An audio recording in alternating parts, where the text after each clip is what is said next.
Eh bien bonjour à toutes et à tous, j'espère que vous allez tous et toutes bien. On se retrouve aujourd'hui pour parler peut-être d'un récit incontournable. Voilà, vous l'aurez vu dans le titre évidemment, c'est le Superman Secret Origins. Voilà.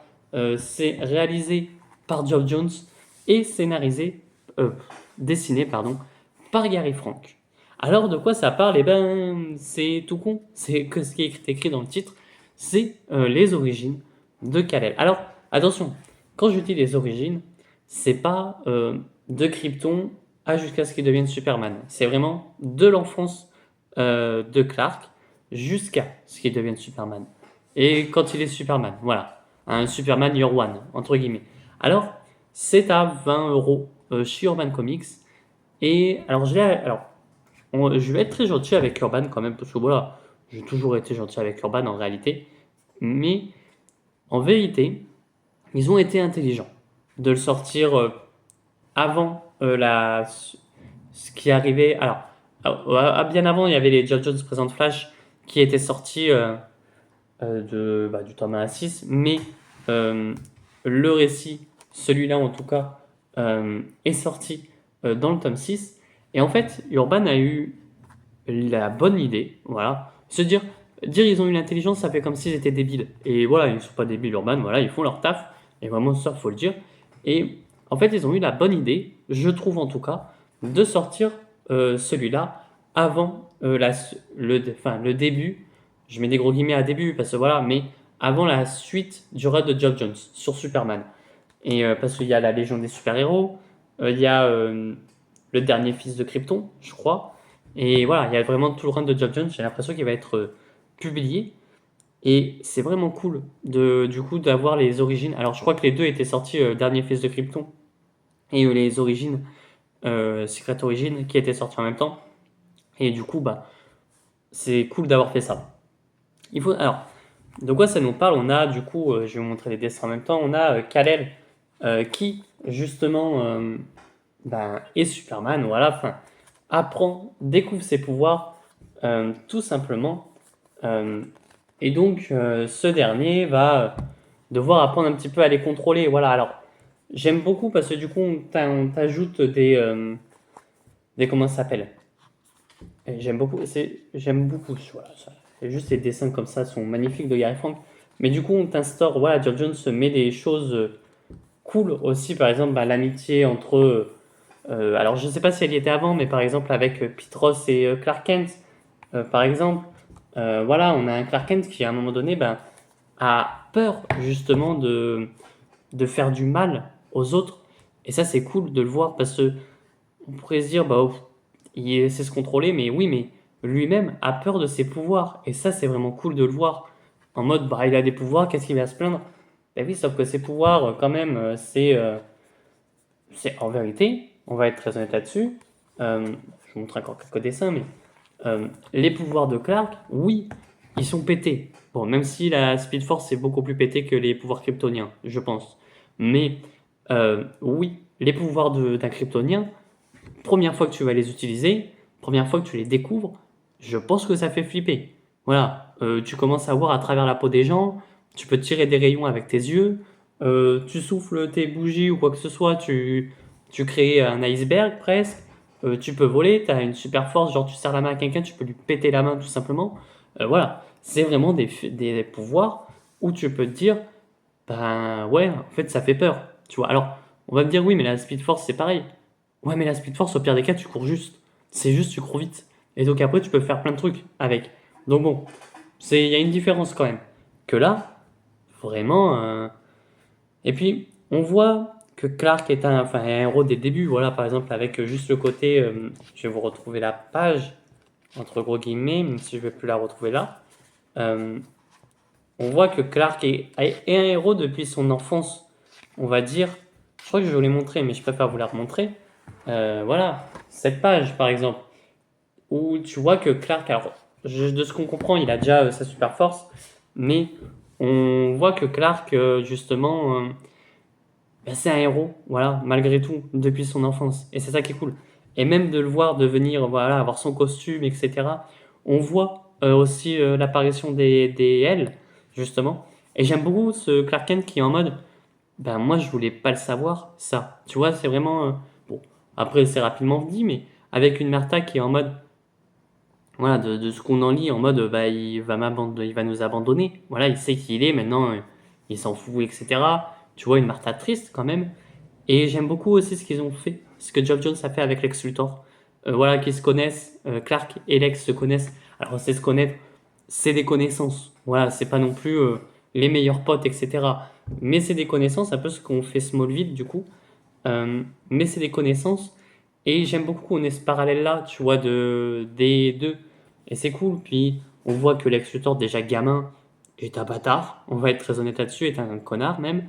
Euh, on y voit, voilà, on y voit la relation qu'il a avec Lana, même si elle est très vite expédiée, mais tu te dis, bon, c'est une amourette de jeunesse, puis après, voilà, il lui dit, non, mais je veux juste être pote avec toi, c'est tout.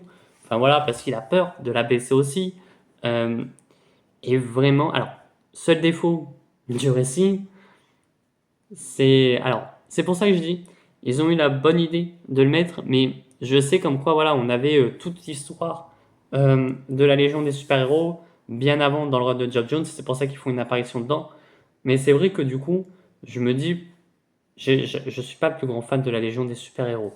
Euh, Moi, en fait, ça me dérange pas les personnages qui viennent du futur, mais c'est vrai que la Légion des super-héros qui doivent protéger un peu le futur, qui ont ce truc de faut pas qu'on aille dans le passé, voilà, parce que ça peut changer des trucs et qu'ils y vont. Je suis en mode bon, ça me fait chier quand même. Mais bon, allez, c'est pas grave, pourquoi pas. C'est juste, c'est pas grave. C'est voilà, ils apparaissent très rapidement, on voit un Clark et tout. Et même, du coup, je trouve ça aussi très drôle dans un sens, c'est parce que du coup, euh, Clark est en mode. Enfin, t'as la Légion des super-héros qui lui dit alors, tu dis pas qu'on est là, et enfin qu'on est apparu, etc. Et j'aime beaucoup que du coup, en tant que gamin, Clark le dit à ses parents en mode ouais, il y avait un futur où il y avait des gens comme moi, etc. Enfin, oui, c'est ce que dirait un gamin. Tu lui dis ne le dis pas. Ben, ce qu'il va faire, c'est aller dire, tu vois, quand il voit un truc enfin, super, tu vois. Et bah ouais, ça marche, en fait. Et vraiment, bah, malgré que je suis pas le plus grand fan de la Légion des super-héros, voilà, je suis quand même content. On a des ennemis qui, bah, pour un film Superman, par exemple, bah, marcheraient très bien, notamment le Parasite et Metallo, qui, voilà, sont des personnages qu'on n'a pas vu beaucoup en live action, même pas du tout, voilà. Bah, à part dans la série Supergirl, peut-être dans la série Superman et Lois que je suis en train de regarder, mais que j'ai pas encore vu la saison 2. Voilà, j'ai vu la saison 1, mais pas la saison 2. Je regarderai après. Mais voilà, on a ce truc-là de. Bah, en fait, c'est des personnages qui sont cool. Et puis, je trouve que voilà, on a la relation entre Lois et John Corben qui est très cool. Voilà, je sais pas si dans la continuité elle y est toujours, cette relation qu'ils avaient en tout cas, parce que voilà, oui, dans la continuité, ben, Superman et Lois sont ensemble, Clark Kent et Lois même, mais ben, en fait, cette relation qu'il a, John Corben avec Lois, en mode ben, je suis amoureux de toi, etc., j'aime beaucoup. Et c'est vrai que pour un film Superman, ben, ça pourrait être cool, tu vois. C'est ce que j'ai fait dans mon Superman 2, où en mode ben, ils étaient fiancés, etc., mais du coup, ben, lui est mort, entre guillemets, voilà, enfin, un truc comme ça, tu vois. Mais c'est vraiment cool. Et puis, bah, j'ai hâte de lire la suite, voilà, parce que bon, j'ai acheté du coup, malgré tout, j'ai acheté le Superman, la Légion des super-héros qui est ouais, qui est juste là, il est un peu loin quand même pour le prendre, donc voilà, mais qui est vraiment voilà, un récit que j'ai envie de lire. Enfin, de toute façon, le run de Geoff Jones sur Superman, c'est un récit qui, c'est celui qui me manquait de Geoff Jones, je crois. Euh, ouais, je crois que c'est le seul qui me manquait, en tout cas, mais c'est un récit que j'ai envie de lire. Euh, et même, en fait, je pense, parce que j'étais en mode, vas-y, je vais pas acheter tous les paperbacks, et en fait, ben, en ayant acheté le Green Lantern de Geoff Jones en captant pas dès le début, comme quoi j'ai acheté les paperbacks, et que c'est le même que ce qu'il y a dans le tome 1, bah, j'avoue que du coup j'ai envie de me les acheter parce que malgré tout, il y a, oui non c'est la petite frise là, en mode, bah, ça c'est en 2009, etc. Et vraiment, bah, je suis en mode, bah, en vrai, je pense que je vais me l'acheter, au moins ça permettra d'avoir une sorte de petite frise paperback parce que, alors malgré tout, tu vois, alors peut-être que c'est parce que on va parler du format en paperback. Alors oui, c'est du souple, mais je trouve que ça marche mieux que les Chronicles. Parce que, alors peut-être que je vais pas dire ça pour le No Man's Land, hein. Je ne l'ai pas encore lu, mais c'est vrai que ça marche un peu mieux quand même. Parce que voilà, c'est du souple. Puis voilà, tu le lis facilement. No Man's Land, on verra, parce que du coup c'est 700 pages, 600 pages, ça va faire beaucoup.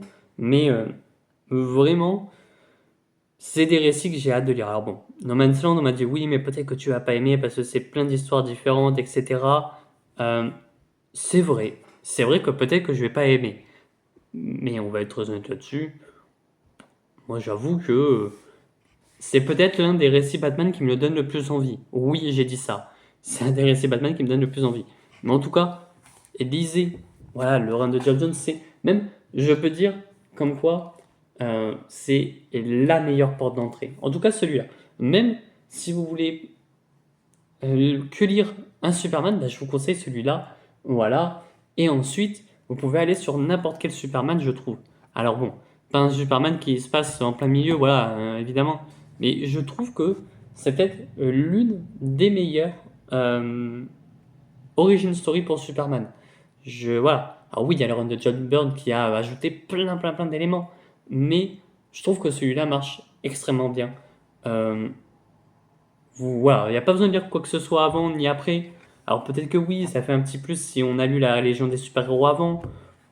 Mais en même temps, je me dis, bah oui, c'est vrai, mais c'est pas grave non plus de pas l'avoir lu. Je l'ai pas lu, donc honnêtement, bah, ça me dérange pas. Donc, allez lire le Superman de Geoff Jones. Voilà. Sur ce, n'hésitez pas à vous abonner, à liker la vidéo, à partager. Et moi, je vous dis à très bientôt. À très vite pour de prochaines vidéos. Allez, ciao tout le monde.